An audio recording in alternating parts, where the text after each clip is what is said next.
Hey there, it's David Cinelli here, Realtor with Royal LePage Signature with another Real Estate Educational Friday. Today's topic is part 3 and the final part of hiring a contractor.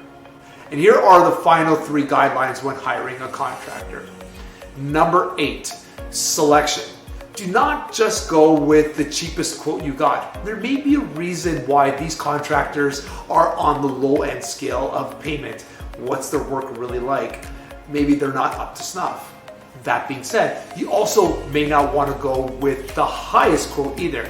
What happens is sometimes contractors get really busy and they may not want your job. So what they do is they overprice the quote, hoping that you don't select them, but they feel bad with not giving you a quote. So they really don't want to do your job. But if you do go with them, that means you're overpaying for what their services are actually providing, because they said, hey, if you are going to pay for this, this is what it's going to cost you. So usually you want to go with somebody in the middle of the pricing scale. Number 9, paper trail for deposits and payments. When you were selecting your contractor, you asked them to provide you with a payment schedule. When is the deposit due, milestones, etc., when you know that things are due.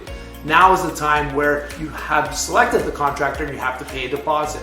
Make sure you get that invoice in writing.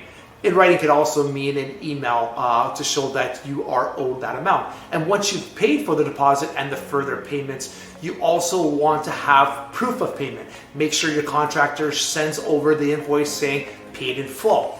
You want to make sure that you have all of these items in case there's any disputes between you and the contractor. Now you have a paper trail to prove that you have paid for the deposit and each milestone. And finally, number 10, holdback payment. Usually you hold back around 10% or some small equivalent of the amount of the total job. And you hold back this amount because you want to ensure that the job is 100% complete. A lot of times the contractors will ask you for full payment without finishing all these odds and ends, but you don't want to go ahead and do that. Why? Well, if you pay the contractor in full and you have all these odds and ends, chances are they're not going to send their crew over to you to finish them, and you're left with a job which is 99.5% complete.